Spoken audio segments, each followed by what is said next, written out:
dare you? How dare you create a world in which there is such misery that is not our fault? It's not right. It's utterly, utterly evil. Why should I respect a capricious, mean-minded, stupid God who creates a world which is so full of injustice and pain? The God who created this universe, if it was created by God, is quite clearly a maniac.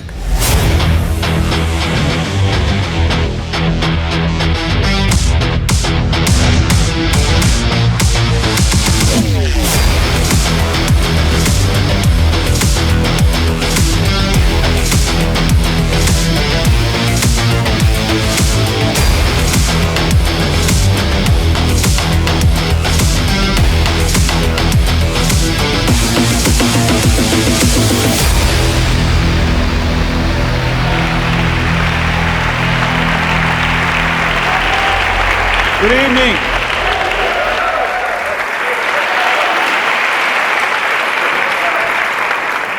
I know what you're thinking.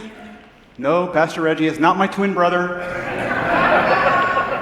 I know. Shocker. How are y'all? A lot of new faces here tonight and a good-looking crowd. A good-looking bunch of people. I cannot do an event without first thanking my incredible group of volunteers, Josh over here on the soundboard, and Phil. There's guys in the back that you can't see, my wife, Amy, who is the brains behind this operation, and anybody you see in an RDof tag. What's up, Nolan? A lot of friends here. So if you see these guys, give them a high five when you walk by because they are amazing people. But if you don't know what RDof is and you've seen the logo and you see it, but it kind of looks like roof, okay, it's not roof, it's RDof. Okay, and so what does RDof mean? It is rational defense of faith. And that's what we do here, is what we do in RDof is we address claims against the existence of God, and we apply rationality and critical thinking to those. But tonight, as Pastor Reggie said, we address perhaps the hardest question and biggest obstacle for belief in God. This one question poses an almost insurmountable problem for many people. And unlike a lot of other claims that are predominantly made by atheists, this one is something that believers struggle with as well. And unlike these other questions, this is way more emotional and personal. In my experience, it's the hardest to answer, and unfortunately, a lot of times it is not sufficiently answered in churches. Many of us in here tonight, even the strongest believers, have experienced evil and suffering in our lives, whether it's to someone that we love or to ourselves. And I know we've all seen these unthinkable disasters on TV and tragedies, and we wonder, why God? Why God? Why, if you were truly good, would you allow this, if we're honest with ourselves? Atheist philosopher Epicurus put it like this: either God is unwilling to stop this evil, which makes him cruel, or he is unable, which makes him not all-powerful, or he is both unwilling and unable, which makes him not God. And this is a question that has been asked through the centuries. In philosophy, this is aptly titled The Problem of Evil. It's probably the number one reason for disbelief in God. This is a very painful subject for many of us. If you are experiencing this, I want to tell you that my heart hurts for you, and I'm glad that you're here tonight. And I want to be sensitive as I address this. I myself have personal experience with this. Years ago, my father, I watched get diagnosed with cancer. Soon after that, he fell and went into a coma. My sisters and I watched and we prayed for him along with my mother. But he took his last breath in 2007. At the same time, my mother was suffering with severe, chronic, debilitating pain, so bad that she would tell us to let her die. We watched and we prayed, and it was the hardest time in our lives. And you can bet through that time that I had words with God. I did not understand. My family, my sisters, we did not understand. Yes, it was hard for our faith. Cancer, chronic pain. Now I have a sister who is fighting breast cancer in the middle of chemotherapy right now. Through my life, I've heard a lot of answers to the problem of evil. This is what I do. I study this stuff. But in the midst of my personal suffering, a lot of these answers seem to fall short. And so I and my family, we're faced with this seemingly impossible task to try to reconcile all this suffering with the existence of God. So what did I do? I immersed myself in studying this stuff. I wanted to find not only philosophical and logical answers, but emotional and spiritual answers. Now tonight I stand on the other side of this, the hardest part of my life. I stand on the other side of it, and I am not going to sit up here and tell you that I can even begin to understand God. Why? Frankly, He would not be God if I could comprehend Him with my mortal mind. But what I can do tonight is tell you with confidence that my journey has led me to a point where even within the confines of my mortal mind, I am not only able to reconcile the existence of God with this suffering, but the existence of a good God. Not only logically, but biblically, spiritually, and emotionally. And that's what we're going to do tonight. If you're here tonight and this subject, suffering, has caused you doubt, what I hope to do is I hope what you hear tonight will strengthen your faith. If you're here tonight and you just simply don't believe, I'm glad you're here. No matter who you are, I always say that. What you believe, what your background is, you are welcome here. The doors of this church are open to you. We are glad you're here. If that is you tonight, I hope that you will at least consider what I'm saying. Let us give you some free pizza, some free dessert. Sound good? Like I said, I am not going to stand up here tonight and try to tell you that I can fully understand God or why He allows suffering. But as atheists are so quick to remind believers, not understanding something is not evidence against its existence. What we can do tonight, confidently, is we can show that the evil and suffering in the world is not only consistent with the existence of God, but it aligns exactly with who He says that He is. Tonight you're going to see clips from other events, something like this. This is going to show you what event that the clip that you're watching is from. So tonight I'm going to address this topic in several different ways. First, I'm going to remove the emotion, and we're going to address specifically the logic. The logic behind the claim that the evil and suffering in the world somehow disproves or makes it unlikely that God exists. Now, I don't normally structure an event like this, but what I'm going to do tonight is I'm going to give you the spoiler up front. I'm going to give you the conclusion first. But the conclusion is not from me. The conclusion is from leading atheist philosophers. Even though this is the number one reason that people don't believe in God, it is actually not considered a good argument in professional philosophy, even from leading atheist philosophers. Atheist J.L. Mackie, who's a professor of philosophy from the University of Sydney, says this: "We can concede that the problem of evil does not, after all, show that the central doctrines of theism are logically inconsistent with one another." Atheist William Rowe, a professor of philosophy at the University of Michigan, says, "Some philosophers have contended that the existence of evil is logically inconsistent with the existence of a theistic God. No one, I think," he says, "has succeeded in establishing such an extravagant claim." The fact that this is a poor logical argument against God is actually widely accepted in professional philosophy. But as we have seen already tonight, there are many YouTube atheists who seem fully unaware of this. And we commonly hear atheists say something like this: either the Christian God is not all-powerful, or He is evil. Either way, He cannot be what He claims to be. Yet most professional philosophers disagree, like William Austin from the University of Chicago, who says it is now acknowledged on almost all sides that the logical problem is bankrupt. He's talking about the problem of evil. Now, I'm apprehensive to tell people stuff like this in a conversation about suffering. Why? Because it seems to make light of the suffering that they're going through. But we're dealing with logic here. The question of suffering demands more than just quotes from atheists. So what we're going to do from here on out is we're going to look at why these philosophers say that this is such a poor argument. So what we're going to do is we're going to look first at this argument from the standpoint of atheism. C.S. Lewis says that it's critically important to examine the assumption within every question.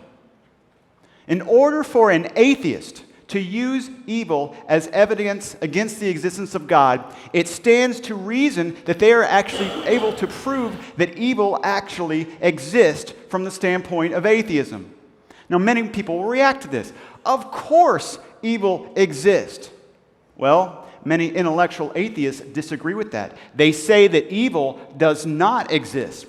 Even world-famous Richard Dawkins says this: the universe we observe has precisely the properties we should expect if there is, at bottom, no design, no purpose, no evil, no good, nothing but blind, pitiless indifference.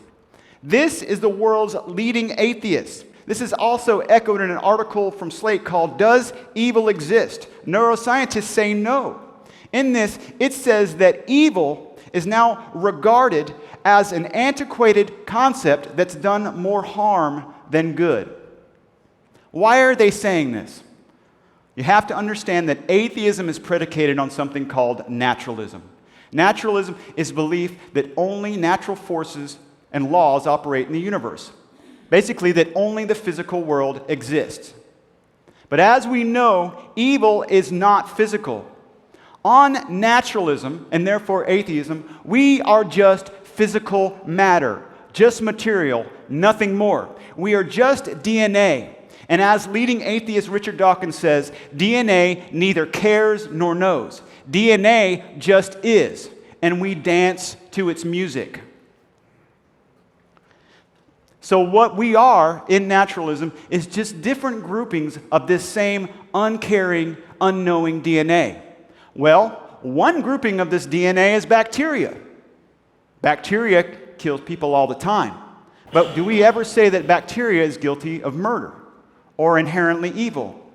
When alligators violently kill their prey, even a human, no one says that an alligator is committing murder or should be held to justice. He's just being an alligator. He's just being the organism that he is. In naturalism, we are no different. We are just different configurations of that same uncaring, unknowing DNA dancing to the same music. And that music is the music of no good, no evil, and no purpose. In an interview with Richard Dawkins, the interviewer says, ultimately, your belief that rape is wrong is as arbitrary as the fact that we evolved 5 fingers rather than the 6. Dawkins says, yeah, I guess you could say that.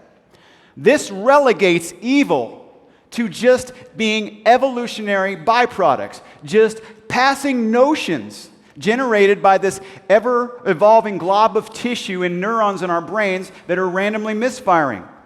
What does that mean? As they evolve, the definition of evil changes. So what is considered evil today will probably be completely different in 1,000 years.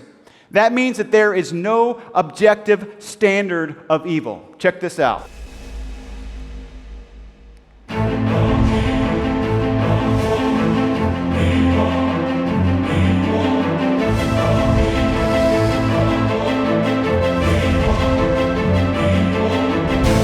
Imagine taking a time portal millions of years into the past, back before planet Earth even existed.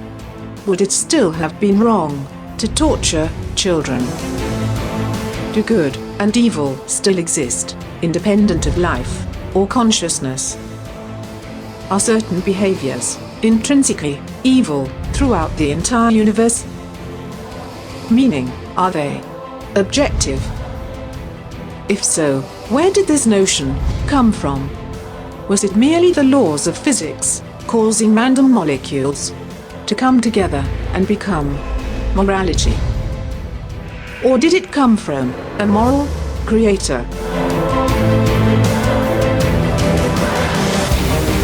Now let's say we take a time portal into the future. Imagine a very different world. A world where ISIS has gained world domination. Imagine that they have exterminated most of the world's population, until what is left is a society who believes that the right thing to do is to kill Christian children. That it is good to rape and torture women. The right thing to do is to sell people into slavery. Would raping women still be wrong, even if everyone in the world believed it was right? Is torturing children still evil, even if everyone in the world believes that it is good? If Nazi Germany had won World War II and succeeded in populating the entire world with people who believed the Holocaust was good, would the Holocaust still be evil? If you believe these things are truly evil, even if everyone in the world believes they are good, then you believe they are objectively evil. They are objectively true, despite the beliefs of anyone in the past, present, or future. They were even objectively true before time began to exist. This is what is meant by objective morality. In naturalism, consciousness, self-awareness, and love, the very things that make us who we are merely random neuron firings, playing tricks on our under-evolved primate minds. In naturalism, there is no objective way that anything should have been or ought to be. There is no design, no purpose, no evil, no good, nothing but blind, pitiless indifference. Most atheists live their life believing that there is no purpose, no evil, or no good. But at least they understand the logical implications of naturalism.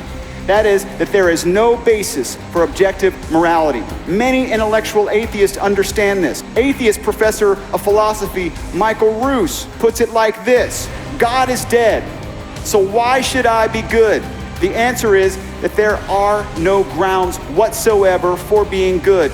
Morality is flim-flam, that it's something forged in the struggle for existence and reproduction, something fashioned by natural selection. It is as much a natural human adaptation as our ears or noses or teeth. It works and it has no meaning over and above this. This is naturalistically based morality. To believe any different is to be woefully ignorant of the implications of naturalism and therefore atheism. Now, many people will tell me, no, some things are just wrong. We have certain intrinsic rights, that there are ways that things just ought to be. Some things are just wrong, some things are just evil, like torturing a child. I agree. But I can say that logically because I believe that morality is objective, not subjective. Now, what am I talking about when I say objective and subjective? When you say that something is just wrong, it's just wrong, that it's just evil, that means that it's objectively evil, meaning that it's always evil, anywhere in the universe, any place in time. That means it's objectively evil. If it is objectively evil, it was even evil if humans had never existed. If you believe that, then you believe in objective morality. And here's the deal. Naturalism cannot provide a basis for the existence of objective morality. In naturalism, it's all subjective to each different organism or culture or tribe based on what feels right to each individual. What's evil in the United States is not evil with ISIS or with Kim Jong-un or with Hitler. And if morality is not objective, then it is subjective. But to whom is it subjective? Is it the current culture, the strongest, the most powerful, or the current majority? And which version of morality is the right one? Was it Hitler's version? Or maybe Joseph Stalin's version? What about Kim Jong-un? Or maybe it's the ISIS version? And whom, or what, decides which version is true? It is all relative to each specific individual or culture. It is relative morality. On atheism, there isn't any standard of right and wrong. Sure, there isn't.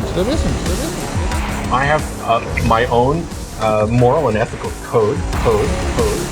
Whatever scheme you feel is most reasonable usually leads to what we all consider ethical behavior. Whatever scheme you feel is most reasonable. Who says what's good is, well, do you know what? I do. There's a steadily shifting standard of what's morally acceptable. Steadily shifting standard. This kind of morality is subject merely to the opinion of each different individual. It will invariably differ from person to person. But if this is true, why does your opinion have any more value than those of someone else? What makes you think your version is any more true than theirs? And if this is the way morality is determined, is that the world you want to live in? Is this the foundation of right and wrong that you base your life on? We all intrinsically know that certain things are just, universally, unequivocally, evil. They were objectively true and binding, even before time. Most people live their lives with this understanding that true morality is far beyond the opinions of different individuals, that there is a way things ought to be, that far beyond any human invention, there exists a timeless, universally true, objective morality. So the question is, where did this objective morality come from? It suggests that behind everything, there is a timeless, immaterial, moral lawgiver, and that ultimate justice does exist.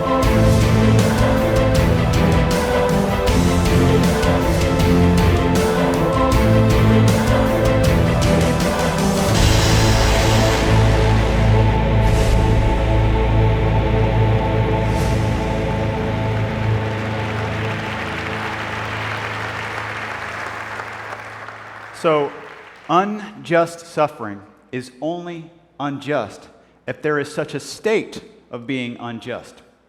Speaking of when he was an atheist, C.S. Lewis says this. He says, "My argument against God was that the universe seemed so cruel and unjust. But how had I got this idea of just and unjust?" He goes on to say, "A man does not call a line crooked unless he has some idea of a straight line. What was I comparing the universe with when I called it unjust?" So clearly there's a problem here. Naturalism, and therefore atheism, as we've seen, offers no basis for the existence of objective evil. So that makes it logically absurd for an atheist to use evil as evidence against God. So what happens?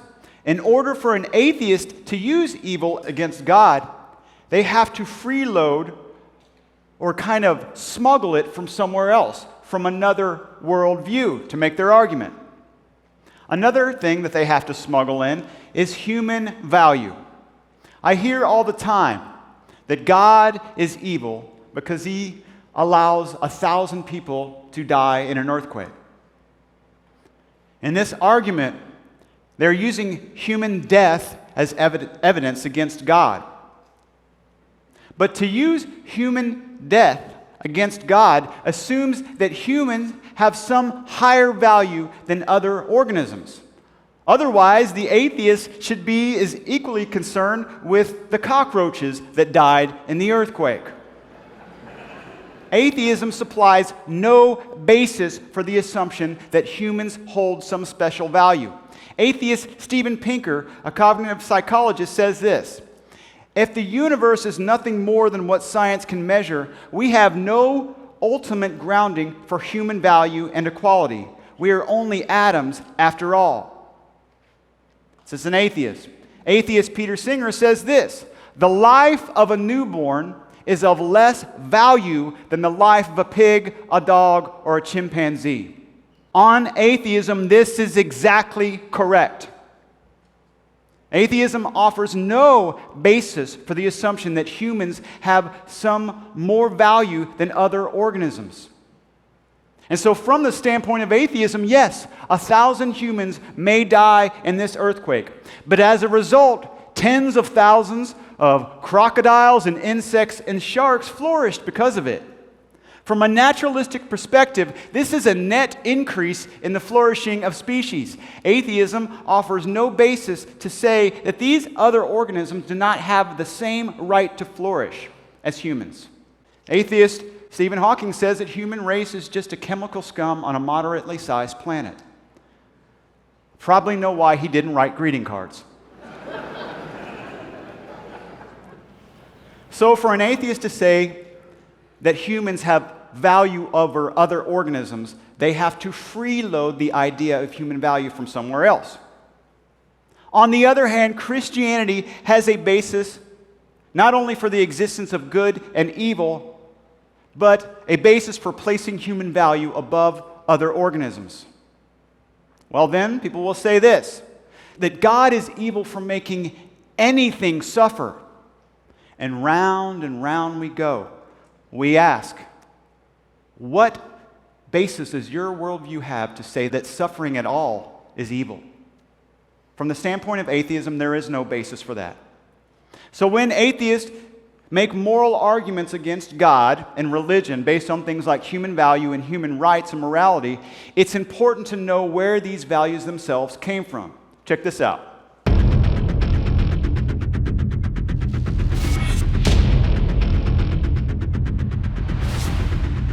Religion is against human equality and human rights.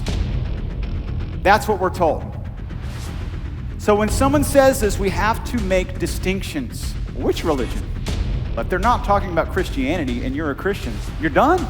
But if they continue and they say that Christianity is against human rights and equality, you say, how do you know? You can ask them, do you even know where the notion of human rights and equality itself came from? Y'all want to find out? I'm going to do this, and I'm going to let you hear it only from the mouths of atheists. Renowned atheist French philosopher Luc Ferry tells us that before Christianity, there was only the Greek world, and human equality was unheard of. It was Christianity that came in and changed the whole paradigm.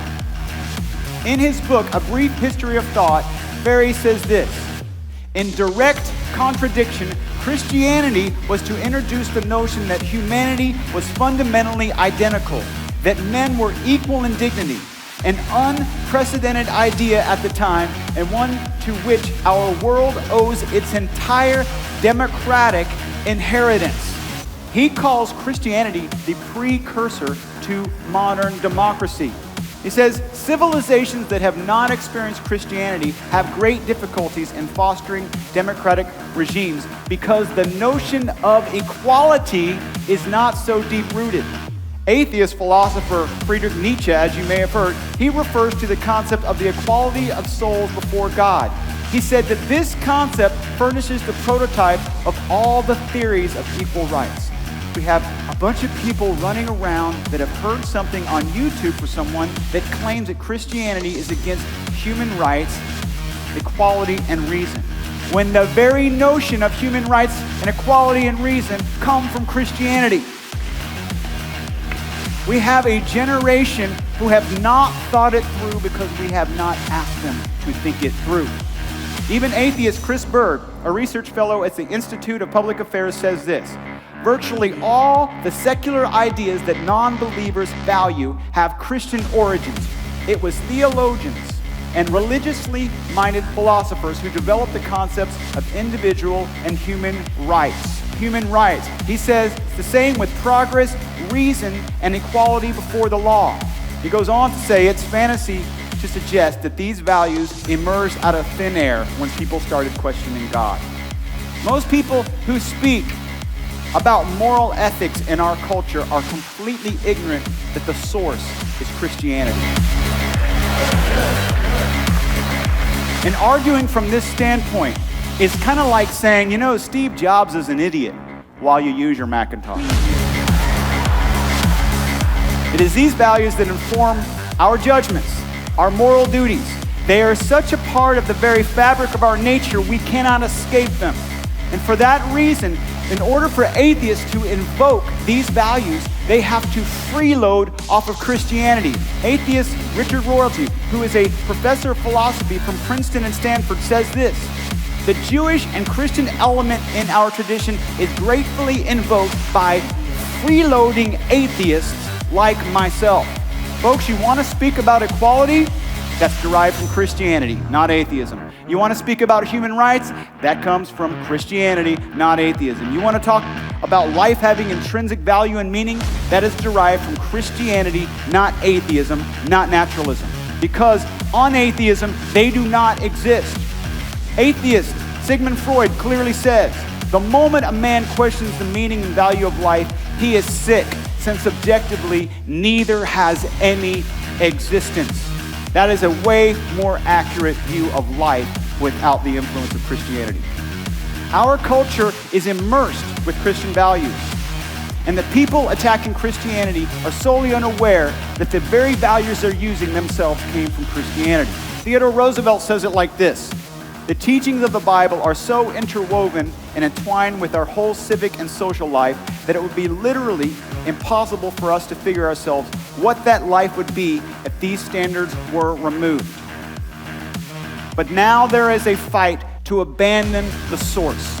And when we abandon the very objective source of the foundation of right and wrong becomes subjective merely to the opinions of each different individual. It becomes a confused moral free-for-all. Things that we never thought were possible are reality. The LA Times reports that researchers are now taking a different view of pedophilia. Many experts now view pedophilia as a sexual orientation just as immutable as heterosexuality or homosexuality. Even the world's most famous atheist, Richard Dawkins, now defends what he calls mild pedophilia. Folks, this is a runaway train that only goes in one direction, and it leads Dawkins to add that it is immoral not to abort a baby with Down syndrome. He says choosing not to abort a baby with Down syndrome is immoral.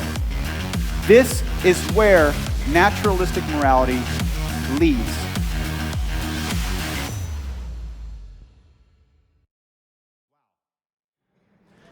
So we have clearly established that the moral standard that atheists use to judge God are his moral standards. And so clearly we see a contradiction of an atheist using evil against God. And intellectual atheists will admit this, that they have no basis for the standard that they're using as evidence against God. So instead they do something, they turn it around on God. They say that it is God himself who dictates what is evil, and God says that he is loving, and yet he still allows suffering, and that this is a contradiction. If he was a good God, he wouldn't allow this suffering. Now, it's important to understand that this objection here does not only come from atheists. This is something that believers struggle with as well, which brings us to the next question. Is the existence of evil a contradiction to who God says that he is? So the first thing that we have to do here is we have to make a distinction between two different types of evil: moral evil and natural evil. First, moral evil. This is evil and suffering that results from the acts of another human being, like rape or torture. So the question here would be, why would a good God allow moral evil, like rape or murder? God says he's good. Why doesn't he save children from abuse? Why did he allow 6 million Jews to be tortured? So we have to understand what this question is doing. Here, we are using God's own words back against him. But here's the truth. If you're going to use God's words against him, to argue against him, you have to take into account what? Everything he says, not just the part that supports your argument. We also need to understand God's ultimate purpose for humanity. When Jesus was asked, what is the greatest commandment? He replied this. He said, love the Lord God with all your heart, with all your soul, and with all your mind. He also says, love your neighbor as yourself. All the law and the prophets hang on these two commandments. Love. Both of these commandments require love. So what does it take to love? Well, let's agree on what love is not. Love is not something that you can be forced to do.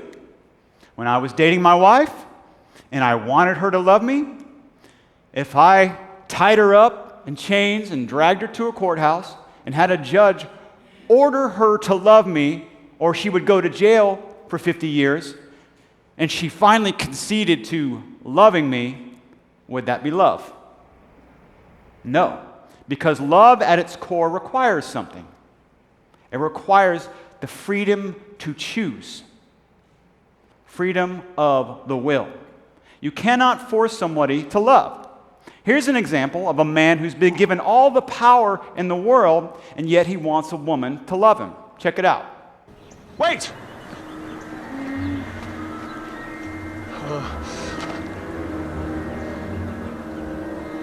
How do you feel now? Have you completely lost your mind? What, are you drunk? Yeah, I'm drunk. Drunk with power.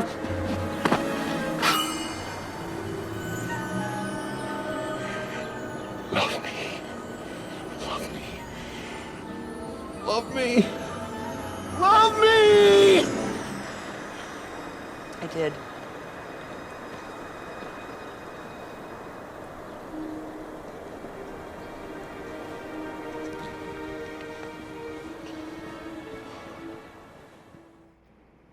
So, in order to have love, you must be able to choose freely. Love is predicated on this. If you have no free choice, you have no love. Check this out.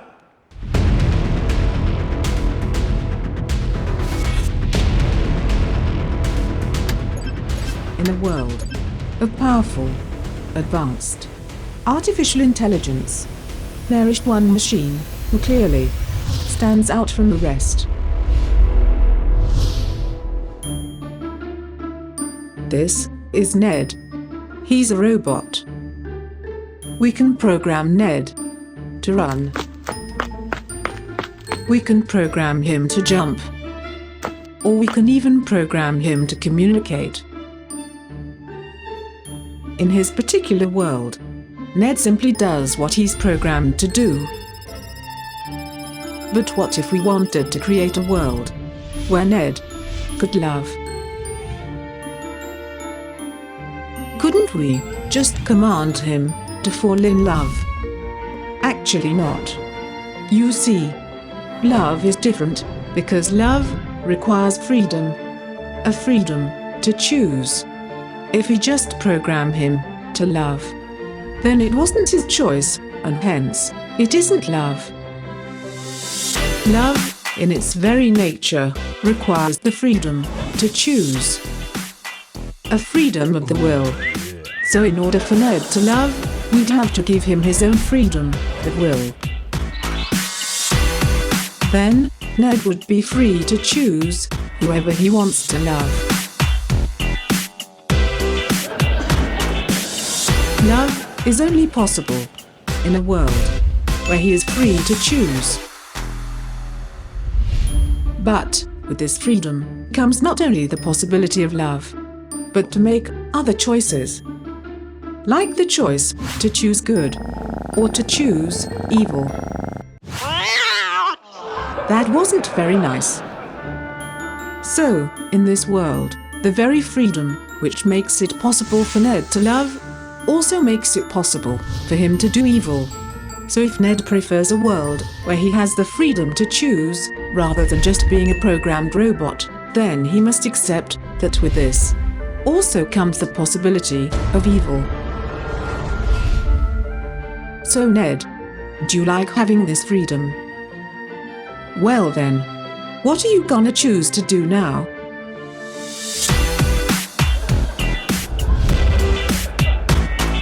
So there, you have it. You can't have love without the freedom to choose. And with that comes the freedom to choose good or choose evil.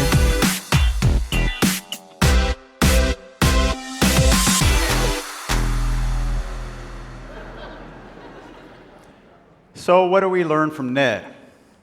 If there is no free choice, there is no love.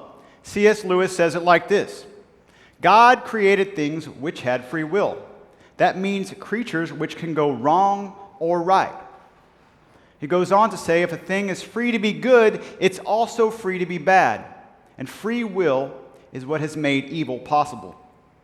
Philosopher Alvin Plantinga won a Templeton Prize for his work in defense of the problem of evil. He says this: God can create free creatures, but he cannot cause or determine them to do only what is right. For if he does, then they aren't significantly free after all. They do not do what is right freely. To create creatures capable of moral good, therefore, he must create creatures capable of moral evil. Well, many people will say, I don't get it. Because if God is all-powerful, then he can do anything. And if he can do anything, he can make a world where there is no evil, but where we are also free. Not so fast. We have to make a distinction here when we hear this.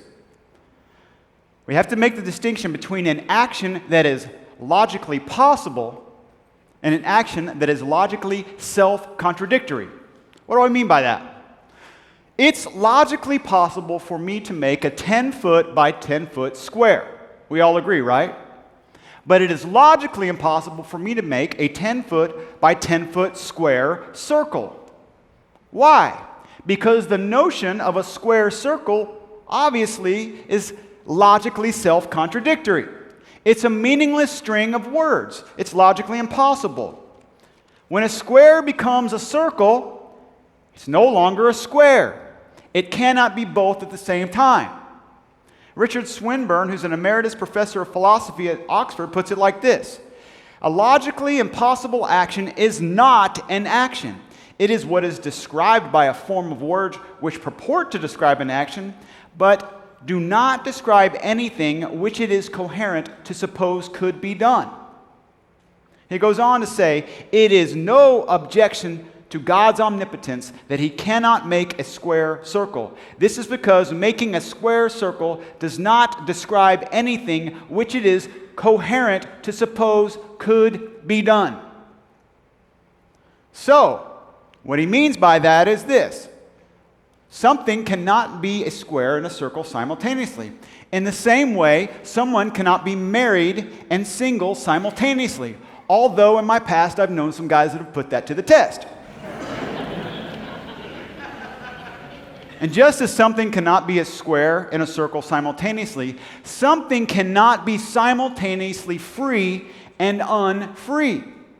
So it's logically incoherent to ask God to give us freedom of choice while still keeping us from making evil choices. If he did, then we're not free. Check this out. How is it that there is evil in the world if God exists? Either the Christian God is not all-powerful, or he is evil. Either way, he cannot be what he claims to be. Either God is the evil in the world, can't stop the evil in the world, or doesn't exist. Many people claim that it is logically impossible for a good God to exist when there is so much evil in the world. The argument sounds something like this: if God is good, and he is truly omnipotent, then by definition, he is all-powerful. If he is all-powerful, then why does he allow evil? Why does he allow things like genocide, the Holocaust, the torturing of slaves, the raping and abuse of women and children? terrorism? The answer to this question lies in the fact that we are even free to ask the question itself. For God to be omnipotent and all-powerful does not mean that he can do something that is logically contradictory. For instance, it is logically contradictory to assume God could create a cube with 12 sides. A cube can only have 6 sides. This is clearly a logical contradiction. It is also logically contradictory to assume God could create an unmarried spouse, or to think he could create an honest liar. In the same way, it's logically contradictory to assume God could create creatures that are simultaneously free and unfree. So God cannot create 12-sided cubes, honest liars, unmarried spouses, or creatures that are simultaneously free and unfree, since these ideas are meaningless and self-contradictory. God gave his creatures the ultimate gift. He gave us the capacity to love. Love is the utmost good. God holds this as the highest ethic. To love him with all our heart, with all our soul, and with all our mind. And also to love our neighbor as ourselves. But love is impossible without having freedom, the freedom of the will. He gave us the power to freely choose to love. Without such freedom, love couldn't exist. But with the freedom to love comes the freedom not to love, or even the freedom to hate. With this, we also have the freedom to choose good. But with the freedom to choose good comes the freedom to choose evil. This is logically inescapable. So, the very freedom of our will makes the existence of evil not only possible, but rationally unavoidable. And as it pertains to the existence of God, we see that unquestionably the existence of evil is logically consistent with the existence of a good God, a God who gave his creatures the ultimate gift and the freedom to choose. Asking God to forbid his creatures from doing evil is asking him to force them to only do good. To force his creatures to only do good is to take away the freedom of their will. If there is no freedom of the will, there is no freedom to do evil, no freedom to do good, no freedom to hate, and no freedom to love. And without this freedom, we would not even be free to ask the very question of his existence.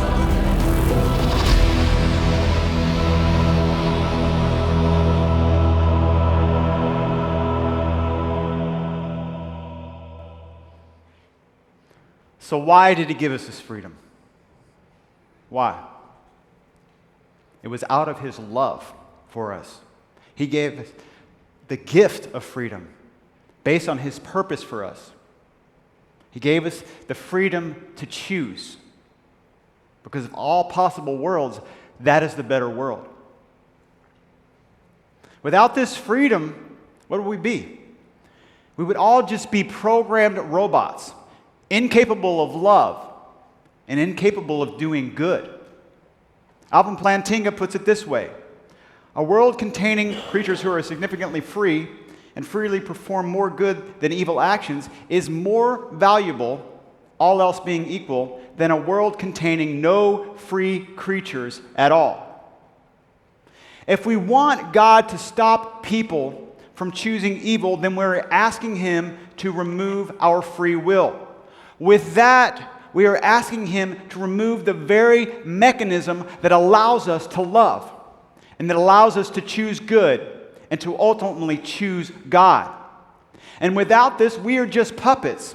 And ironically, without free will, Atheists like Richard Dawkins would not be atheists at all, because in this world they would just be puppets with no free choice.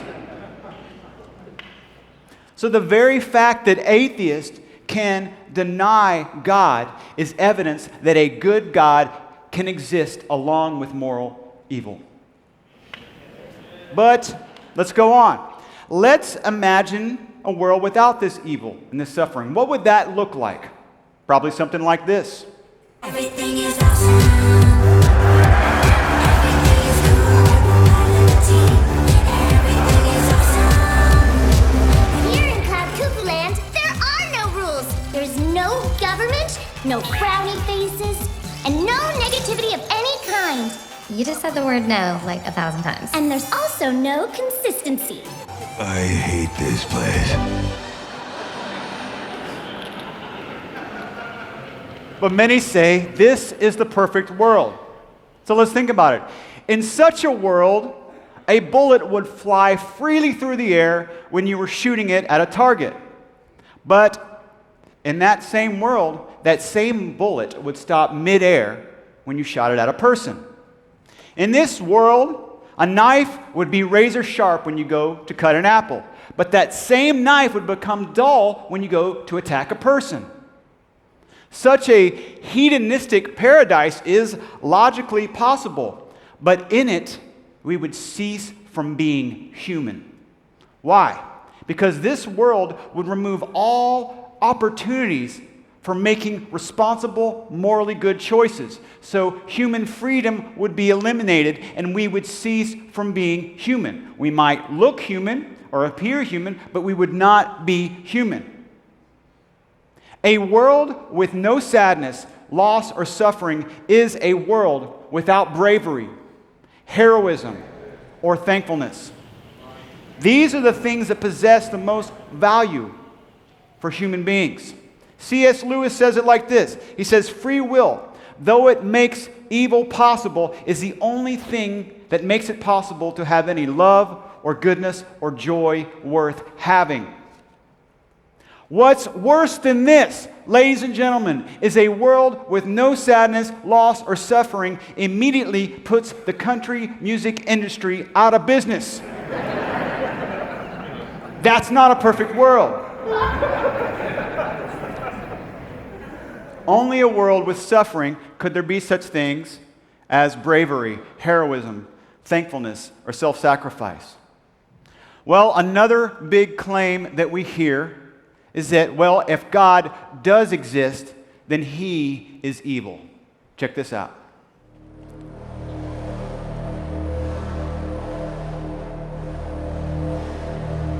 How dare you? How dare you create a world in which there is such misery that is not our fault? It's not right. It's utterly, utterly evil.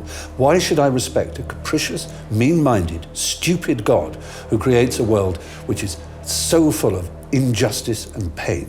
The God who created this universe, if it was created by God, is quite clearly a maniac.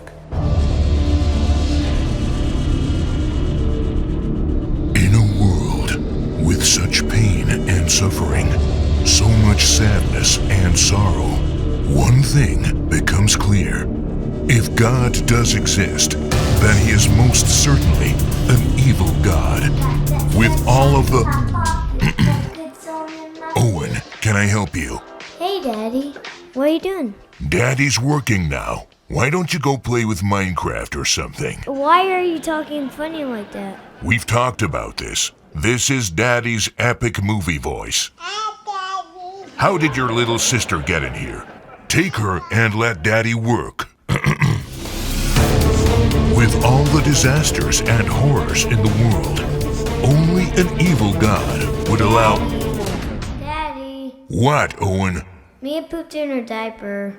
Well, Owen, that's why we have diapers. Let me finish and I'll change her. And get the dog out of here. Only an evil God would allow a world like this. A terrible world full Daddy. Listen, Owen, Why are you saying God is evil? That's Daddy's script. Now let if me... God is evil, He is really bad at it. Okay, that's nice, If God but is evil, then why do you make good things like puppies and happiness? I- And why do you make ice cream taste so good? I don't want to get into a And whole... why do you make you, me, and Mia, and Mommy, and Grandma? Which grandma? Nana. My mother-in-law? Yeah, well, that's not helping your case. Hey, that's not nice. Get your little sister out of here. I'm gonna kill that dog. Take those words off the screen. Mommy, Daddy says that God's evil and Grandma proves it. Oh, And jeez. he says he's gonna kill the dog. Oh, that's great.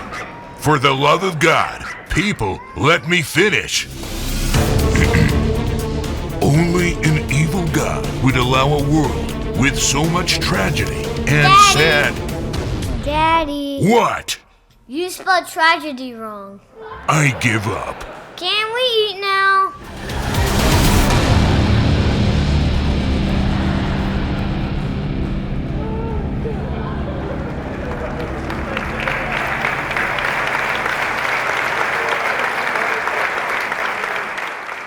That was my son's debut, by the way. So this argument that God is evil, this is not so much a question now about God's existence, but about his goodness. It's very important for us to make this distinction. One is about logic, and the other is about anger, or the fact that you just don't like the way God does things. Essentially what we're doing is we're putting God on trial in the situation. We're using the amount of evil in the world as evidence against him if he exists. Atheist Stephen Fry speaks directly to God. Here's a little bit more from him. Bone cancer in children? What's that about? How dare you? Why? Why did you do that to us? You could easily have made a creation in which that didn't exist. It is simply not acceptable. Now, let's address this. Despite the irony of having such anger and hatred of a God that he does not believe exists, and despite having no basis, as we've seen, for the existence of the evil that he's using against God, let's look at what's being done here when someone says this. God is on trial here. The evidence against him is the evil in the world.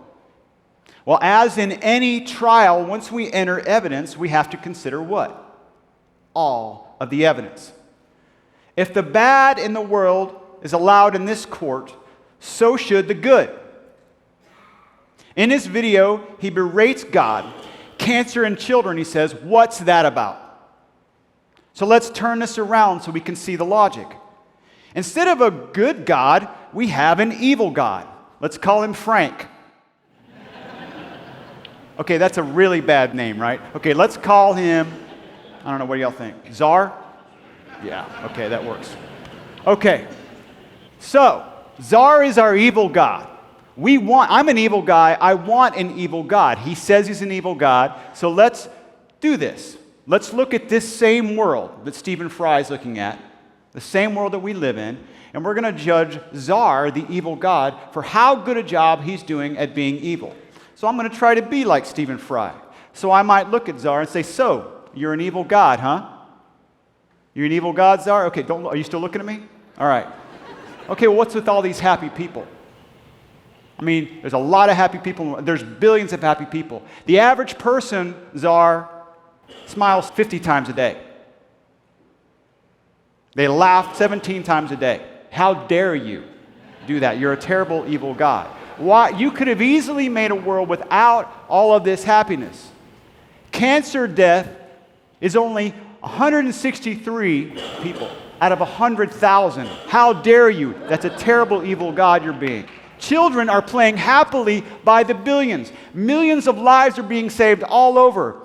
Acts of bravery and kindness, heroism every day. This is not acceptable, Czar. You're a terrible, evil God. You're not doing a good job. What's worse? Christianity is growing. Why are you just staring at me like that? There's no reaction here. Christianity is growing. How could it get worse than that? This is not acceptable. Czar is a terrible, evil God. If you judge God by the circumstances in the world, you have to consider all of the circumstances. You see, the argument here that Fry is using, it goes both ways. Because if God is truly an evil God, he is terrible at being an evil God because there is way too much good and happiness in the world that's unaccounted for. The ability to even comprehend beauty or the rapture of love or to be able to have the capacity at all to feel joy. These things have to be considered. If you consider what is lost, you also cannot just ignore what we have been graciously given. If you consider those who suffer, you have also got to consider those who have been spared suffering. If you consider the pain of loss, you have to consider all the joy we have of receiving. If you consider the dying breath of a child, you cannot just ignore every breath of every child and every living thing that has been graced with the gift of life itself. The argument goes both ways. You can't just ignore one side. You can't ignore the very air in your lungs or the cognitive abilities that you have that even enables you to accuse God in the first place. This is a perspective I took with the death of my parents, both who had cancer. I either cursed God for taking them from me or thank Him for ever giving them to me in the first place. And this brings us to our next topic, natural evil. This is evil and suffering that result from purely natural events like earthquakes and children with cancer. This is the hardest question because this evil and suffering is not the results of an act of another person. These are natural events. So as we approach this question, the first thing we have to understand is God's big picture. His ultimate purpose for humanity, why we were ever here. God makes this very clear.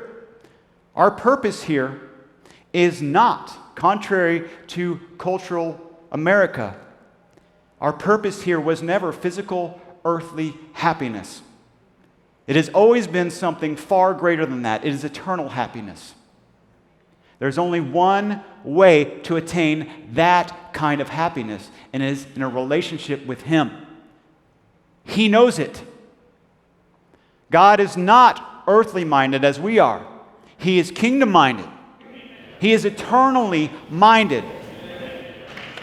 So that means that God's ultimate purpose for us is for us to come to a relationship with Him. That is the purpose. And now we know that He loves us too much to force us to do that. This now comes to the difference between what we, with our limited mortal minds, think is good versus what is truly, actually, ultimately good. And what this means, folks, is that everything that happens, the good and the bad in our lives, everything is to fulfill this purpose, a relationship with God. And with that said, God may very well use suffering to draw people in to this specific purpose, a relationship with Him. Being an omniscient God, we, with our mortal minds, could never understand how He could orchestrate these events to fulfill His purpose. Check it out.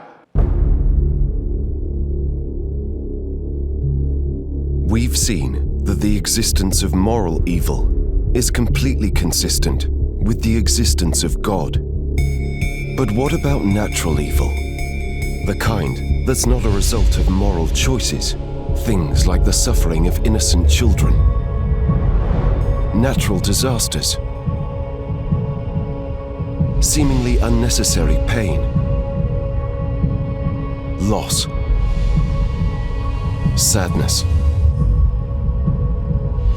terminal diseases, and death. This is perhaps the biggest obstacle for belief in God. Why would He allow such things if He is truly good?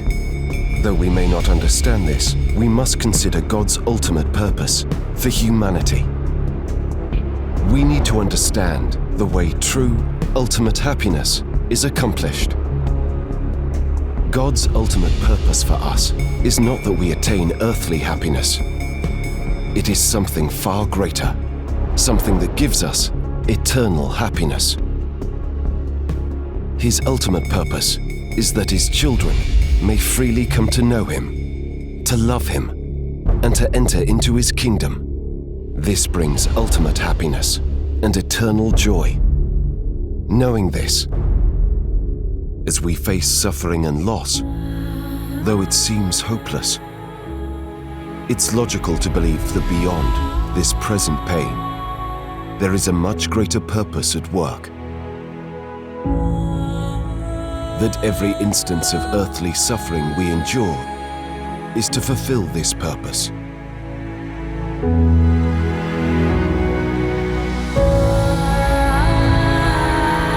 For every instance of suffering, there is a greater compensating good that flows from it. Like a divinely orchestrated symphony of events, set in motion from every instance of suffering, silently unfolding, all leading towards an ultimate purpose. A purpose that far outweighs and far exceeds any momentary affliction we may experience.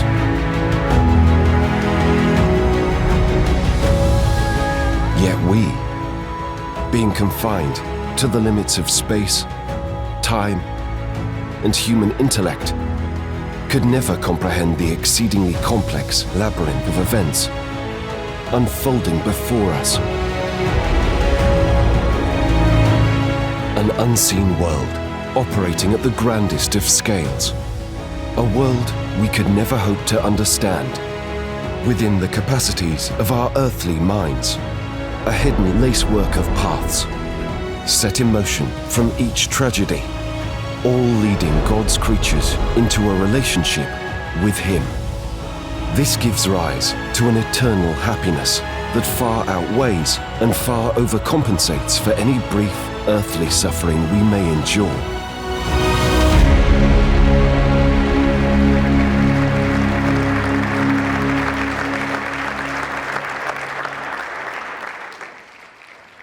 So there's no reason to believe that God could not have good, eternally binding reasons for allowing suffering with us in order to meet this purpose.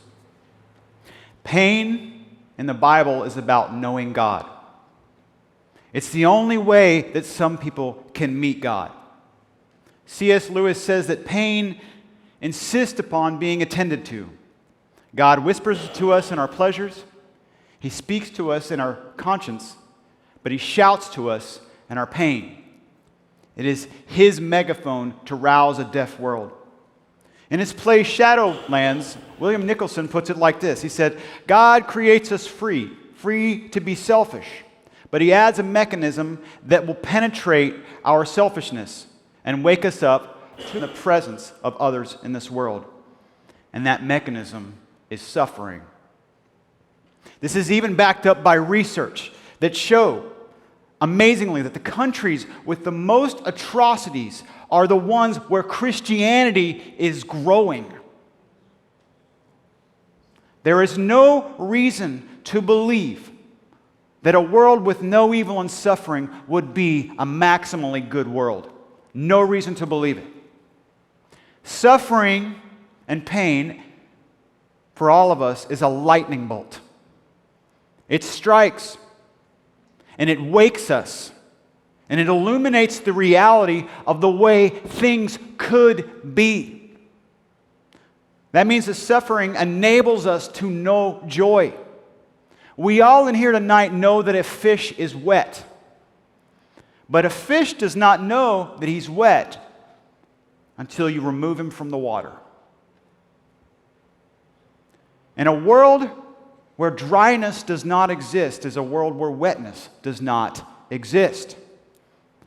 Without the experience of being dry, that fish would never know what it is to be wet. The same with us. Without suffering, we would never know what it is to be thankful or to have joy. In removing the suffering from the world, you would also remove the capacity for happiness. And science backs this up. Scientific American has an article called "Negative Emotions Are the Key to Well-Being." And it says that anger and sadness are vital to our mental health. Psychology Today has an article called "The Art of Happiness." And it says that research shows that happiness is not the result of bouncing from one joy to the next. Achieving happiness typically involves times of considerable discomfort. Paul wrote most of the New Testament in the midst of extreme pain and suffering, as the disciples did. We have misplaced our purpose on this earth. But then, there's also what we don't know. We are mortal human beings. For all the suffering that we see with our mortal minds and limited perception, we have no way of knowing the myriad of tragedies we're being spared from every day. The trillions of lives that are being saved this very moment. The unseen miracles unbeknownst to all of us going on right now. We have no way of knowing because we do not have all knowledge. We look through the glass dimly. We must also consider this, and this is probably the most profound part of this argument. The whole question of why we suffer and why God would allow it operates on the assumption that we are limited to only earthly and physical existence. But a core belief of Christianity is that we are at our core spiritual beings. Remember what we said. If we're going to bring what God says into any argument, we have to consider everything He says. We must accept all of it. He says very clearly, we are at the core spiritual beings. That is what we are. That is what you are. And so, when people like atheists curse God for being evil, for allowing children to die of cancer, this is based on the idea that all we are finite material creatures. But we are not. We are eternal beings. That child dying of cancer is an eternal being. That's who that child is. And so with that brief suffering is only a tiny, minuscule of a fraction of a fraction of a fraction of the whole of our actual existence. And from that standpoint, any suffering at all on this earth is insignificant compared to the eternity of joy that awaits us, the ultimate happiness that awaits us. 2 Corinthians 4 says this, "For momentary light affliction is producing for us an eternal weight of glory far beyond all comparison, while we look not at the things which are seen, but at the things which are not seen. For the things which are seen are temporal, but the things which are not seen are eternal." When we look at earthly suffering from this perception, it changes everything.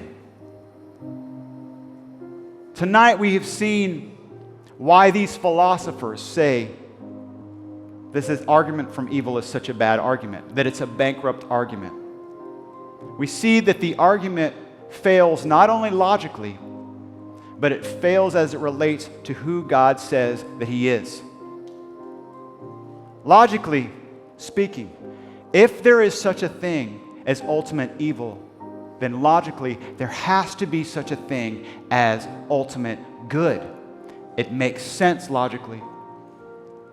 So evil and suffering in this world is not only consistent with some deity, It is consistent with the biblical God. It is consistent with who he says he is. It is consistent with a good God. It is consistent with how he says our lives will be. It is consistent with his stated purpose for our existence. It is consistent. With this, we have every reason to have hope here tonight, no matter what your background is. With this, we have every reason to have faith, even in the face of our suffering and hopelessness. Because somewhere we got lost. We got lost in the idea in our culture that our purpose on this earth was this petty, earthly happiness. That was never our purpose here. It never was. But we are not alone. That's the amazing thing, is because God, through all this suffering, is not a God who stands back and watches idly. No. He came to us. He came to endure it with us. Amazingly, God could have sent Jesus down to die a quick, painless death. It would have met his sacrificial requirement. That's not what he did. Instead, he chose to do something remarkable. He joined us in our suffering. Amazing. He endured it with us. He endured relentless brutality. He endured one of the cruelest, torturous deaths you can imagine, almost to the point of breaking. And it is the suffering and death that he endured that gives power and meaning to our suffering. A perfect heavenly being became acquainted with our human suffering, with your suffering. And this God loves you too much to force you to choose him. He loves you too much. A world with love is far greater than a world without love. God uses this suffering to rouse a deaf world. He uses this suffering to build souls. He uses this suffering to instill virtues in us like kindness and self-sacrifice. He uses it to build testimonies. Our suffering, your suffering, is your future testimony being forged. It is your real purpose revealed. And this suffering leads to dependence on God, which leads to a relationship with him, which leads to ultimate happiness. That is his plan. It all makes sense. Of all possible worlds that God could have created, only this world enables us to have all of it. Love, heroism, and virtue, and eternal happiness. Tonight, you are an eternal being. Whether you came here tonight not believing, or whether you're doubting, that is who you are.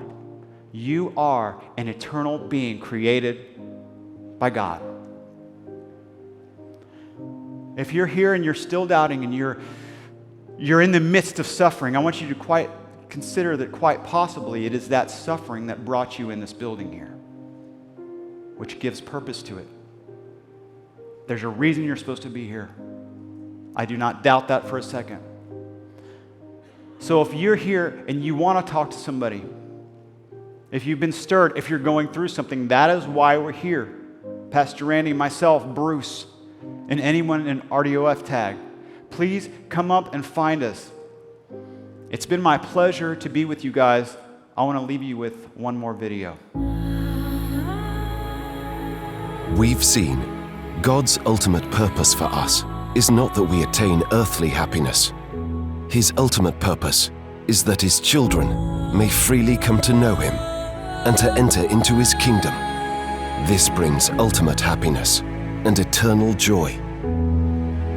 Knowing this, it's logical to believe that beyond this present pain, there is a much greater purpose at work, that every instance of earthly suffering we endure is to fulfill this purpose. This gives rise to an eternal happiness that far outweighs and far overcompensates for any brief earthly suffering we may endure. We also must consider that our existence extends far beyond our earthly bodies. We are eternal beings, destined to be made new again with heavenly bodies, free of all pain and suffering forever. With this understanding, the weight of earthly suffering becomes utterly meaningless. Our present momentary afflictions will be long forgotten in the light of the eternal joy we will experience in the presence of our Creator. We have the hope of knowing that these brief earthly afflictions are only a minuscule part in a far exceedingly greater plan at work.